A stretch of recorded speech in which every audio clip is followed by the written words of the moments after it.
Welcome back to the MetaMinds podcast. We're all about relentless self-development. And on today's episode, we have Jai with us, also known as BoiKingKoi. He is a music producer. He also runs a podcast called A Beer with Jai. A Beer With? It's a crossover episode. Yeah, it is a crossover episode. And also manages a studio. And manages a music studio. Yeah. We run a studio, I guess. Yeah, part owner. Whatever you want to call it. Yeah. Sounds better if you say part owner, right? Yeah. Co-founder. Co-founder. Co-CEO. Co-CEO, I like that. There we go, I like that. Yeah, so pretentious. Well, it works, you know. Yeah, that's it. So should we start with maybe your music journey? Well, firstly, I want to know, where did BoiKingKoi come from? Oh, right. So the name? Yeah. What is that? So my surname, my last name is King Koi. Oh, so cool. that's pretty Bit easy. of an anticlimax, so I bet that one. And I just sort of put, when I first started out, my nickname used to be Kingy with two E's. So it was just DJ Kingy. And about a month into playing playing. Like high school parties and stuff? Or? No, this was back on college. I started a bit later. And yeah, I was like, oh, that's a crap name. I need to get something better. And I literally did like a Facebook thing, like, hey, give me suggestions of what I should be called. Right. And someone suggested BoiKingKoi.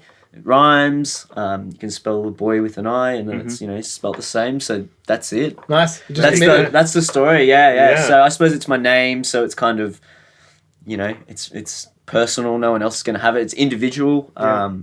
That's people always trying to pick individual artist names so that they can be found easy online and all that. So super easy to find me everywhere. There's no other BoiKingKois in the world. So yeah, that's where that came from.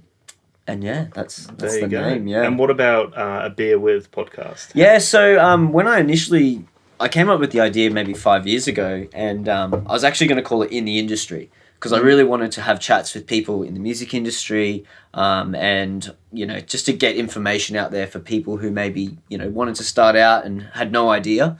So yeah, that's how it started. But I decided that I didn't want it just to be industry related, so also I could have other people who weren't in the music industry. Like Dan, you've been on the show.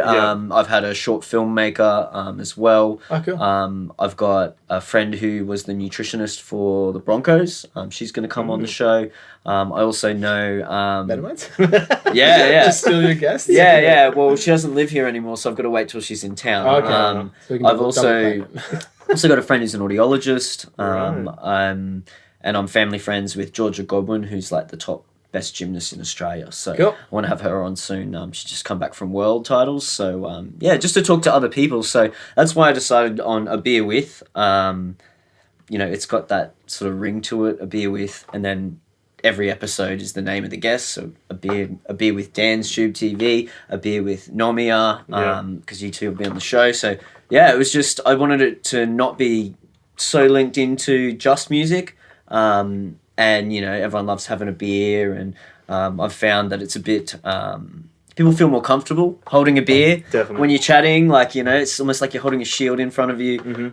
So yeah, that's where that name came from, A Beer With, and it just had a nice ring to it. I need to find someone named Duncan that I can can have a beer with, who's interesting. So yeah, because that'd be a nice little throw to Slim Dusty's track. So so that's how it came about. And yeah, so it's just been great so far. Just having chats with people. I just noticed your shirt. Swoop. There it is. Yeah. If anyone follows me on Instagram, I work at a school, and we've had multiple bird issues at the moment with butcher birds swooping and attacking They're people. feral. So I'm well versed in native birds and their behaviours. So if you need to know anything about that, there you go. That's what this podcast's going to be about. Yeah, we could just do birds if it's one. Yeah. So the last film shoot that I was on, put the drone up in the air, and both times I forgot. I'm just back from a trip. I forgot the time of year that it was, and both times I'm up, I'm getting the shot, and I'm like, oh no, and you just see a bird 30 meters away just going no sport mode. You just got to twirl it down, get out of it, survive for now. But I might need a bird expert. They're vicious, man. Some of them are vicious. And you can't. It's hard to do stuff because they're native. You can't. There's only a handful of people who have licenses that can actually work with these birds and relocate them and stuff. So yeah. We got deep real quick. There you Oh, go. straight onto We gotta birds. I dial didn't think it we'd back be a talking little about bit. birds, We got but too yeah. personal. Yeah, Yeah. Straight onto birds, but yeah, so swoop, there it is. So if we were to take it back and cast it back to when you first started your love for music, Yeah. do you have any like memorable starting point or like? Well, I a started story? in grade 2. Right. So really young. And I started playing trumpet. That was the first thing I did. And it was just because the reason I chose trumpet was because my parents said you should try an instrument. And my grandfather played trumpet in like jazz bands and, blues bands and all stuff in the 40s, 50s, 60s, or somewhere around there. I'm not quite sure when. So that's why I chose trumpet. I never got to see him play because he got polio at one stage, so like half his face he can't play and that, and obviously he's quite old. Sucks. But yeah, so I've got one of his trumpets at home, which is really cool to be able to play your granddad's trumpet. But I don't really play much anymore, so that's where I started. And also singing. I used to sing in choirs, stuff like that, but don't really sing much anymore. I haven't played trumpet in a few years. I was teaching myself French horn for a little bit, which was really cool, but I suppose that's where it started, like music, and then I've done music my whole life kind of thing. I used to be in all kinds of... Anything you've imagined a trumpet in, I've played in it, you know, like whether it's a symphony orchestra or a marching band or a jazz band or a quartet or anything. Backing music of Metaminds. Yeah, there you go. I've played in like pits for musicals, like in the front and stuff. So yeah, like actual and like classical. I used to love playing classical music because the thing about when you're playing in classical is the sound doesn't come from in front of you; it comes from all around you. So it's such a different experience when you're there, and it's like you're playing and you can hear all the different parts around you, surrounding you, the percussion's behind you, so I used to love that. Used to get like goosebumps and stuff sometimes just from the sound of it all. You're inside the sound almost, which is that's what it's about. That's what music is about. Exactly. So but yeah, and then I suppose if we fast forward to like the dance music side of stuff, it was really I went to the family and saw Crafty Cuts play. And I would have been a bit older at this stage, maybe 20 or something like that. And I'd never been to a big club with that atmosphere and the energy and the lights and the sound system and the crowd. Everyone, it's an experience. It's not just the music.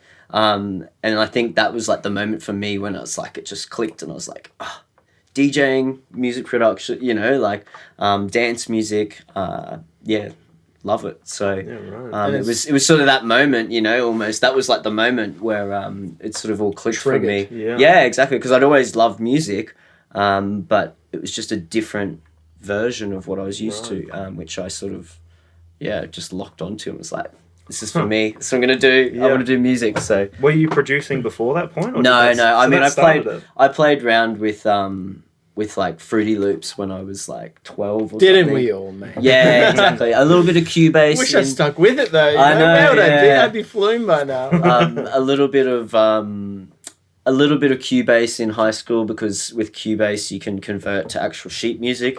So we used to do stuff on there and you could convert it to sheet music and play it as a band or something, in class. So, but yeah, no, like when I went to uni, I sort of stopped a lot of music. It was more just, hey, let's learn to play a bit of guitar and sing to serenade birds at college, like it was, there was what were you studying? I did physiotherapy for a bit, and then I did sport and exercise science. Can you check out my knee after this? Yeah, sure. I can tell you if you need to see a physio. That would be because I did all the theory, and then when it came to time to go on placement, I was like, I really don't want to be a physio. So, and that's good money though. You choose dance music? Yeah, I know, right? Yeah, well, let's just hope that it pays off in the end. So, no, but to go back to what you were saying, I have a jazz musician friend who specifically plays the trumpet, and it's so interesting, like hearing the way he describes music. Yeah. In that it's so similar to EDM. Obviously, all music is like there's always similarities. Connecting with emotions, but the way he talks about tension and release, you like build the audience up to the thing. It's the same in films as well, and then you like give them a release, and that's like the drop in dubstep or whatever it is. And the interesting thing is, if you see a really good conductor, you'll see they get into it in certain parts and they maybe hold back in other parts. what a conductor's actually doing is, because all the musicians should be able to play that music. Like, they should be able to just play it. So what he's doing is he's trying to bring that expression and that tension and release. So he's really like saying like, come on to the street, like bring it. So, like, I want it louder, louder, Right. and then, you know, like real soft. So conductors are actually doing a lot up there that is like very minute, it's a lot to do with the differences. But it's not just keeping time, because everyone there can play. They don't need the conductor for that. Yeah. The conductor's doing all those little extra things to say, I want more here, back off there. You got, you know, because he's up the front. He can sort of hear what everyone else is going to hear. Yes. It's almost like the DJ or whatever. And he's doing all those little subtle things and like, you know, if you see him doing big movements, it's like, I want it big, and then, you know, and then there'll be little staccato things. I've got a podcast conductor just over here. I was wondering why he was like back. He's sort of a bit hectic. Yeah, he's a bit of a weirdo. And he's like, bring it. We need it. We need more. We need more. Yeah. Too many beers for Gary. So it's interesting. And I went and saw Symphony, which was the Symphony Orchestra, which is the Brisbane Philharmonic, and like DJs and stuff playing dance music hits, which was this year. And it was really interesting to see not only the conductor, the way he was so into it, and, you know, and for the drops, he's like, getting into it, really getting into it. But to see the musicians, because for them, that music would be so easy to play.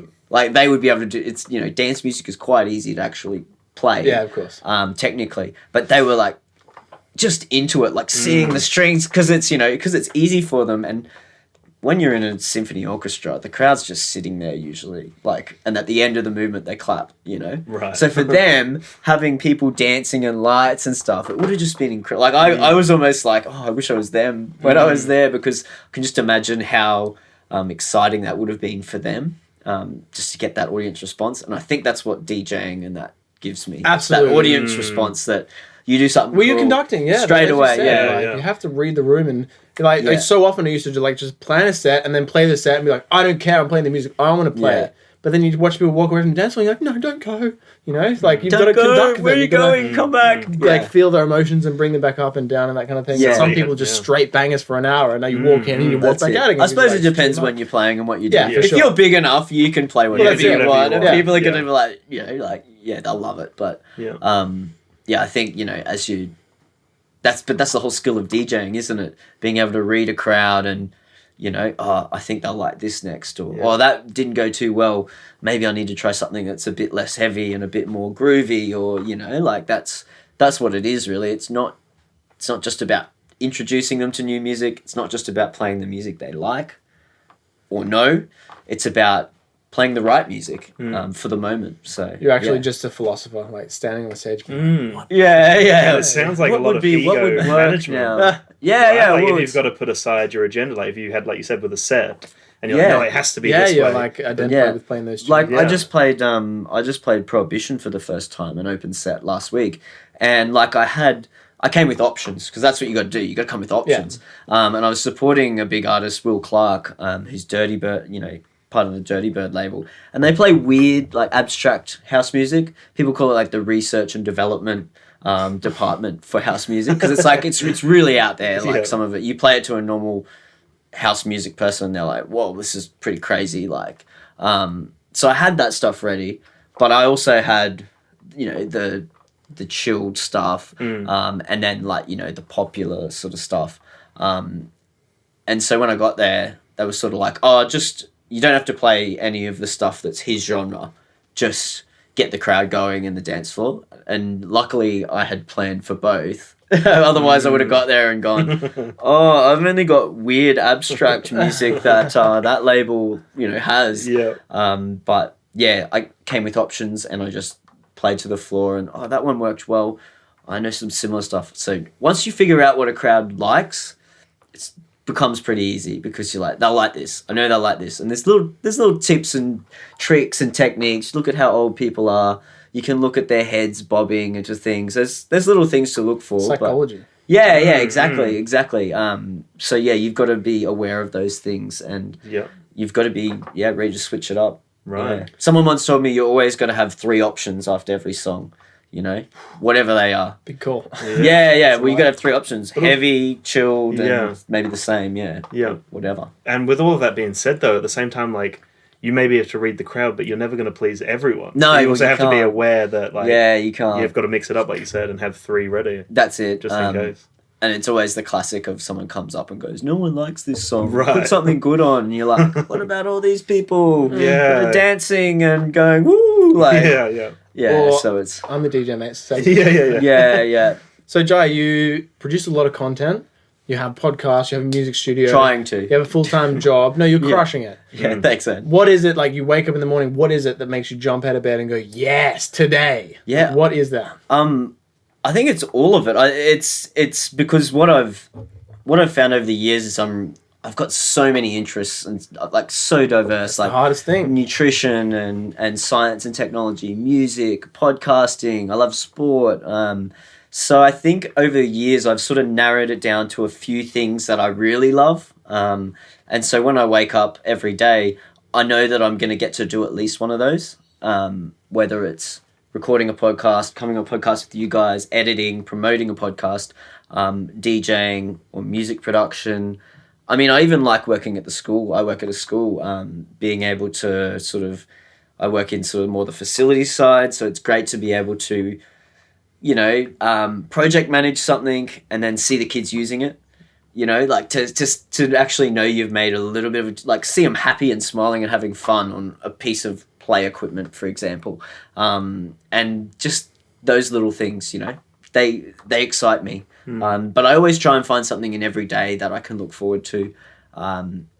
Most of the time it's after work, unless it's something like that where I know that, you know, we've got something cool coming up.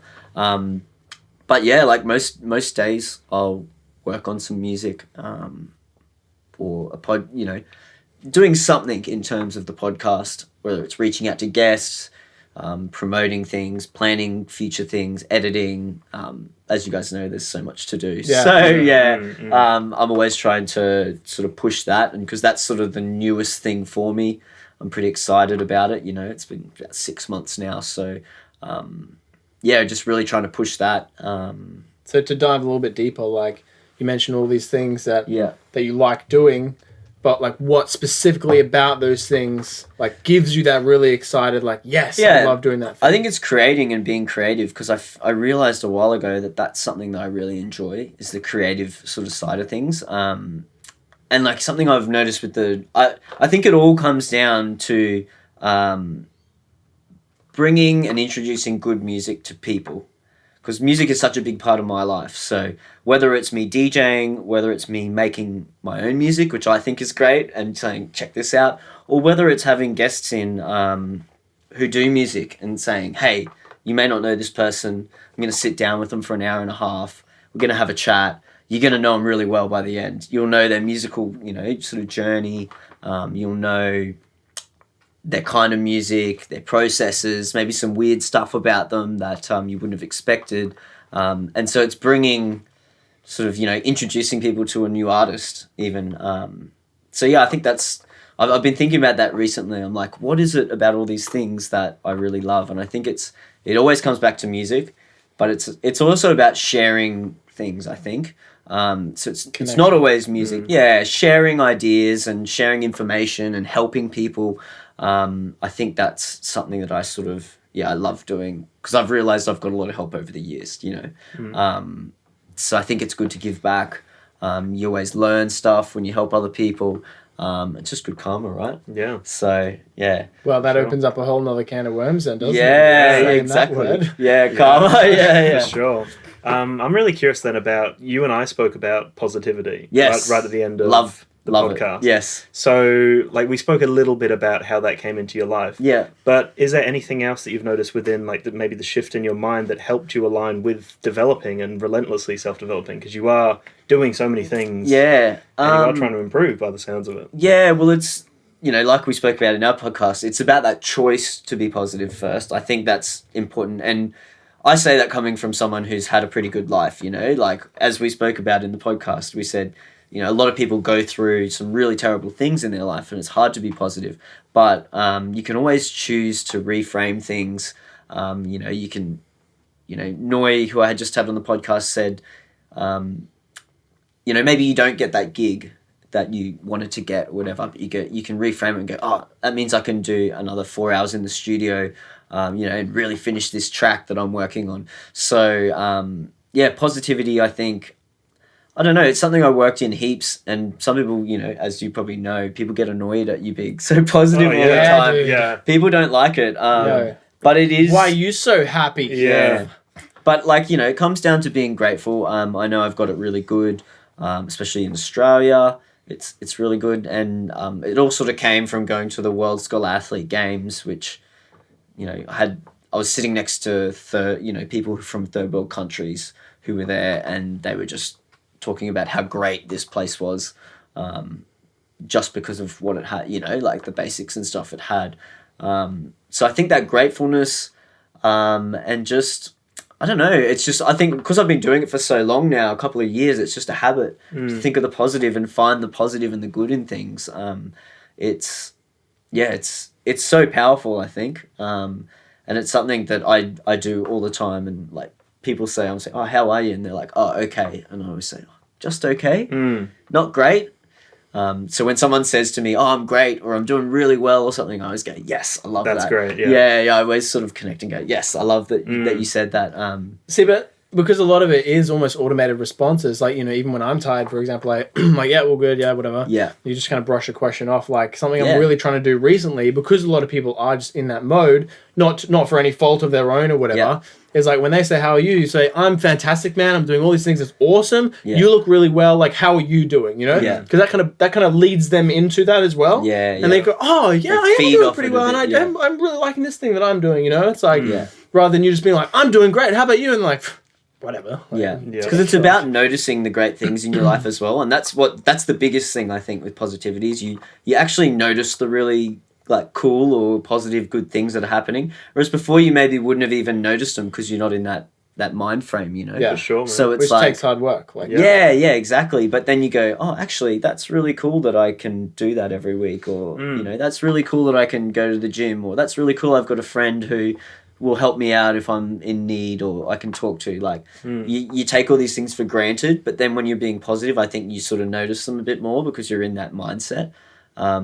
So yeah, positivity, and I kind of got it from Brody Stevens, who was a comedian who used to just say it like positive energy, yes, push and believe, like. But he had all these like mental health issues. He wasn't happy. He was depressed, but he was trying to convince himself. Yeah. But the thing is, like, by doing it, he actually sort of convinced other people. Other people around him going, oh yeah, that's positive. Yeah. You know, like. Yeah. And so when he passed away this year, which was kind of part of why I wanted to do the podcast, all these people were like, he was so loved because of that positivity, and everyone knew that he had these demons he was struggling with, but because he helped everyone else, it was like, you know, this big thing. And that's the podcast. I went, oh, if I could, like, you know, maybe have someone on the show who connects with someone else that can make, you know, that one person think This positivity, is it, that's, you know, that's This is it, great. dude. And that's what pushed me over the edge to actually start the podcast. So yeah, that's sort of, positivity, I suppose, was the thing that started the podcast. Yeah, man. For sure, yeah. Yeah, and I'm always interested in getting better at things, you know, like I'm really competitive. I don't do anything in halves. Everything's like all in or not at all, which has cost me a lot of money and time over the years doing things that now I'm like, oh, I don't really, actually, that's really But not would me. you know that if you didn't fully commit No, to it? I wouldn't. Like, So, half committed, I guess. but what? now I'm like a Yeah. bit more like, well, I won't spend $1,000 on this yet. Yeah. I'll Yeah. maybe go on the cheap. I'll do it Yeah. with $100 I investment. think or I whatever it like is. this. Boom. I Yeah, and then it's like, then you've got all that, you know, like all the stuff at home, and you're like, what am I going to do with this? Like, you know, I've just... But back to the positivity thing, it's Yeah. like, what you mentioned is like you got a lot of that positivity from him. Yeah. I think something else that I was going to say is like it's very important to kind of surround yourself with people that do that as well. yes. Because everyone has an ego. Like it's so easy to get caught up in that thing. And you know, when I come over and hanging with Dan or whatever, he's like, "How are you?" I'm like, yeah, okay, or whatever.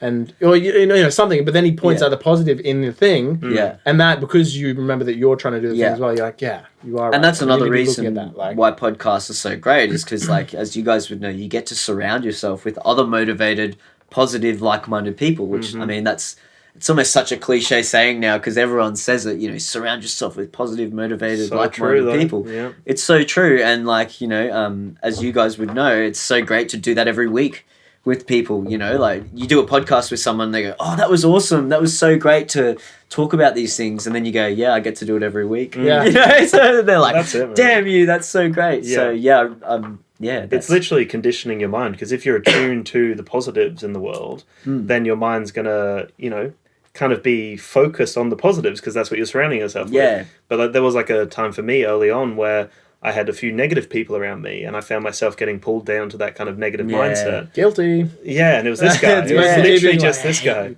Yeah. I guess the thing that also stood out to me was you mentioned habits quite a lot through the last, couple of questions we've asked you. Yeah. And habits are a hard thing to form, right? But when they are formed, as we know, like we're doing weekly podcasts now, you're producing music, how have you kind of got that mindset? How have you helped yourself get into habits? Are there any things that maybe could help people? Well, see, I used to be... I used to do gymnastics heavily when I was younger, so I've sort of got that disciplined. Just do it. You got to do. In gymnastics, when you're starting, it's like, or when you get to the elite levels, it's like, all right, you got to do these 5 drills for 6 months just to be able to do this one trick every day. You got to do it every day. You got to do it. And if you don't, there's no way you're going to do this trick, whatever it is. Double backflip. So so it's like, and all these little elements break it down into these tiny little sections of it. Nothing doesn't. You go, what are you doing that for? And you're like, well, this is this part of the skill. And it's like this tiny bit. When it all adds up, you end up doing it. So I'm quite used to that. So I don't know. I think it's just to me, it's just you just have to put the effort in, because it is just a grind. To create a habit, you have to continually do it consistently. So you just, I don't know. I don't know the answers to that. Well, it sounds like you said small, manageable goals. By the I suppose. Yeah, you've got to break it down. Improvements. Yeah. I was listening to that podcast today. Yeah. I think it's about breaking it down into smaller, manageable goals and things, and setting goals, but make them measurable goals. Don't just and they don't, like you said, small, like with production. There's so much to do. Make a whole just song do today. 15 minutes and just go, all right, so today I just want to make sure I've got all the right drum samples. Yeah. I don't have to do anything else. You'll do more. And sometimes it turns into magic, Yeah, you'll do more. You will do more, I promise you. Yeah. But it's that first, all right, I'm just going to do this small thing. So, I think you're right. I think it is breaking things down into smaller steps that you can actually go, oh, I can do that. I know how to do that. I can figure that out. Yeah. Whereas if you go, podcast, I want to have a podcast and I want it, to get all these plays or whatever. It's like, no. First, figure out how to distribute a podcast. Figure out how to record a One podcast. step at a time. Yeah, break it down into steps. Because I think that's... Break it. Yeah. Fantastic. Well, we've got about a minute left. And I'm sweating a lot with these lights. Yeah, so with the lights. One last question. We'll wrap it up. Make it a good one. What's the point of life, Jai? The point of life, I think the point of life is to figure out the best way that you can experience it. Ooh. So you have to learn about yourself. So it's about self, discovery, and learning about the things you like, things you don't like, and figure out how you can maybe spend most of your time doing those things. But they have to be productive as well. Like you can't have things that are what's the word? Like sacrifice. You can't just be going out doing drugs and drinking every day. What? If you love that, you can't do that every day. I'm sorry. So that's what I think balance. it's about. It's about balance, but it's about figuring about the things that you love and figuring out how you can do more of that in your life. I don't think there's much more to that than that. I don't think there's some big existential thing. Yeah, you got to simplify it. I think that's it. Yep. So this has been a Beer with Metaminds crossover episode. Beer with Metaminds, the first one of many, no doubt. Yeah. Sure. Check out BoiKingKoi. We'll have all of his socials in the descriptions. Thanks for coming on, man. Thanks for having us. Nice little cheers. Let's have another beer. Good stuff. More beers.